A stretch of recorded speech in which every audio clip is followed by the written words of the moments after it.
गर्मियों के मौसम में ठंडा ठंडा कोल्ड ड्रिंक और शरबत पीना तो सभी को पसंद आता है, पर आज हम शरबत नहीं बनाएंगे। आज मैं आपको ऐसा शिकंजी मसाला बनाना बताऊंगी जो आप किसी भी कोल्ड ड्रिंक, शरबत या छाछ के अंदर भी डाल के पियेंगे तो उसका स्वाद कई गुना बढ़ जाएगा। और बनाने में तो आपको 10 मिनट से भी कम लगेगा और सारा सामान आपके घर में आराम से मिल जाएगा। इसके लिए सबसे पहले मैंने एक पैन लिया है और पैन में 2 टेबल स्पून जितना जीरा डाल देंगे। ये कच्चा जीरा ही है। जीरा तो सभी के घर में आराम से मिल जाता है। अभी गैस को चालू कर देंगे और धीरे आंच में जीरे को सेक लेंगे। ज़्यादा तेज आंच में नहीं सेकना है और इसका कलर भी चेंज नहीं होना चाहिए। इसी के साथ मैंने 1 टेबल स्पून जितनी काली मिर्ची ली है, ये इसमें डाल देंगे। काली मिर्ची की तासीर पानी में जाते ही ठंडी हो जाती है और जीरे की तासीर भी ठंडी होती है। तो गर्मियों के मौसम में ये चीज़ बना करके जरूर घर में रख देना चाहिए। जब भी आपकी इच्छा हो शिकंजी बना करके पी सकते हैं। अभी आप देख रहे हैं ये अच्छे से भुन गया है और इसकी खुशबू भी आने लग गई है। अभी हम गैस को बंद कर देंगे। कलर भी आप देख पा रहे हैं एकदम परफेक्ट है और इसका कलर भी चेंज नहीं हुआ है। जब हम दही वड़े के लिए जीरा भूनते हैं तो इससे थोड़ा डार्क करते हैं। इसको हमें ज़्यादा नहीं भुनना है, बस हल्का सा भुन के तैयार करना है। अभी इसको हम साइड में रख देंगे। अभी यहाँ मैंने 2 टेबल स्पून जितना सूखा पुदीना लिया है। आपको मैं बता देती हूँ, मैं मेरे घर में पुदीने को अच्छे से साफ धो करके सुखा करके बोतल में डाल करके रख देती हूँ, जिससे ये खराब नहीं होता है। फ्रिज के बाहर रखेंगे तो भी खराब नहीं होगा और फ्रिज में रखेंगे तो 2-3 साल भी खराब नहीं होता है। और इसका कलर भी देख रहे कितना अच्छा रहता है। पर ये ध्यान रखें, पुदीना जब भी आप सुखाएं साफ धो करके कपड़े के ऊपर फैन के नीचे सुखाना है, धूप में नहीं सुखाना है। धूप में सुखाएंगे तो पुदीना आपका काला पड़ जाएगा, जो दिखने में भी अच्छा नहीं लगेगा और खाने में टेस्ट भी अच्छा नहीं आएगा। अब इस 2 टेबल स्पून पुदीने को मैं कढ़ाई में डाल दूंगी और धीरे आंच में इसे सेक लेना है। वैसे तो पुदीना सूखा ही है, पर थोड़ा बहुत भी मॉइस्चर इसमें होगा तो वो भी सूख जाएगा। मॉइस्चर इसमें बिल्कुल भी नहीं रहना चाहिए। और कलर भी आप देख पा रहे बहुत ही अच्छा लग रहा है। अभी पुदीना अच्छे से सूख गया है, आराम से देख रहे चूरा हो रहा है। अभी गैस को बंद कर देंगे और इसको भी इसी के साथ में निकाल लेंगे। इन सब चीज़ों को सीखने में ज़्यादा समय नहीं लगता है, फटाफट सीख जाते हैं। अब जो मसाले हमने सेके हैं वो सभी ठंडे हो गए हैं। ठंडे होने के बाद में इसे मिक्सी के जार में ट्रांसफ़र कर लेंगे। यहाँ मैं आपको याद दिला देती हूँ, आपको हमारी रेसिपी कैसी लग रही है नीचे कमेंट बॉक्स में लिख करके हमें जरूर बताएं। आपको अच्छी लग रही है तो आप इसे लाइक करें और अच्छी नहीं लग रही है तो डिसलाइक भी कर सकते हैं, पर आप अपना रेस्पॉन्स जरूर दें। इस तरह से मैंने पूरा मसाला इसमें डाल दिया है। अभी इसमें कुछ मसाले और डाल देंगे। तो 2 टेबल स्पून पहले मैंने भुना हुआ जीरा डाला था।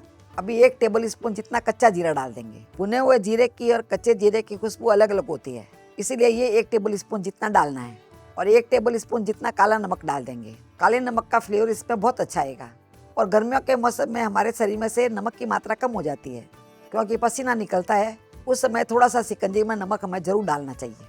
और 1 टेबल स्पून जितना सौंठ का पाउडर डाल देंगे। आपके पास सौंठ का पाउडर नहीं हो तो इस जगह पे आप अदरक का पाउडर भी डाल सकते हैं। और आधा छोटा चम्मच जितना सादा नमक डाल देंगे। ये सब चीज़ें जो मैंने डाली है वो आपके घर में आराम से मिल जाएगी। और इन सब को मिक्स करके आप जब मसाला बनाएंगे उसका स्वाद इतना अच्छा आएगा कि हर कोल्ड ड्रिंक में आपको इसी को डालने का मन करेगा।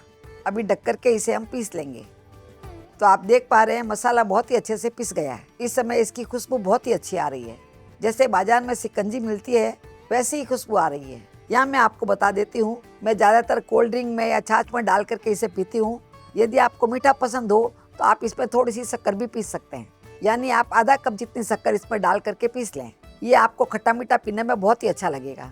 अभी इसको एक बाउल के अंदर निकाल लेंगे। इस तरह का शिकंजी मसाला बना करके यदि आप फ्रिज के बाहर भी रखेंगे तो ये साल भर भी खराब नहीं होता है। बस आपको यही ध्यान रखना है कि इसे मॉइस्चर से बचाना है। पर इसको बनाने में इतना कम टाइम लगता है, मैं मेरे घर में हर सप्ताह इसे बना करके एक बोतल में भर के रख देती हूँ। तो पूरी गर्मी में आप इसे अलग अलग शरबत में इस्तेमाल कर सकते हैं। अब इस शिकंजी मसाले से शिकंजी कैसे बनानी है वो मैं आपको बता देती हूँ। सर्व करने के लिए यहाँ मैंने 2 ग्लासेस लिए है। सबसे पहले इसमें हम बर्फ डाल देंगे। तो बर्फ आप अपने हिसाब से कम ज़्यादा डाल सकते हैं। ठंडा ज़्यादा पसंद हो तो ज़्यादा बर्फ डाल सकते हैं। इसी के साथ इसमें 1-1 चम्मच जितना, 1 छोटा चम्मच जितना शिकंजी मसाला डालना है। और आधे आधे नींबू का रस इसमें डाल देंगे, जिससे इसमें हल्की सी खटाई आ जाएगी जो पीने में बहुत अच्छी लगेगी। मैं आज इसको मीठा नहीं बना रही हूँ, आप चाहे तो शक्कर भी डाल सकते हैं। यदि आपने मसाले के साथ शक्कर नहीं पीसी है तो अभी शक्कर डाल सकते हैं। दोनों में मैंने आधा आधा नींबू का रस डाल दिया है। अभी एक में मैं पानी डाल दूंगी। देख पा रहे मैंने मिक्स नहीं किया, फिर भी अपना आप ही मिक्स हो जाता है। अभी थोड़ा सा इसमें फ्रेश पुदीने के पत्ते डाल देंगे, जिससे इसका लुक भी अच्छा आएगा और खुशबू भी अच्छी आती है। अभी इसके अच्छे लुक के लिए इसमें इस तरह से कटा हुआ नींबू लगा देंगे और दूसरे में हम सोडा डाल देंगे। बाजार में इस तरह से सोडा डाला हुआ मिलता है, आप सोडा डाल के भी पी सकते हैं। सोडे से भी इसका टेस्ट बहुत अच्छा आता है। गर्मियों में जरूर नहीं कि आपको मीठा खाने का ही मन करे। इस तरह से ठंडा ठंडा सोडे के साथ पियेंगे तो आपको बहुत अच्छा लगेगा। इस तरह से मैंने 2 तरह से आपको शिकंजी का मसाला सर्व करना बता दिया है। यदि आप छाछ के साथ पीते हैं तो छाछ में भी आप थोड़ा सा शिकंजी मसाला डाल दें और थोड़ी सी उसमें बूंदी डाल दें, जिससे स्वाद ज्यादा अच्छा लगेगा। इसी के साथ यदि आपको गन्ने का जूस पीने का शौक है, उसमें भी आप थोड़ा सा मसाला डाल के पियेंगे तो गन्ने के जूस का टेस्ट आपके कई गुना बढ़ जाएगा। तो आप भी अपने घर में ये मसाला जरूर ट्राई करना। फिर मिलेंगे ऐसे ही दूसरे वीडियो में। तब तक राम राम सा।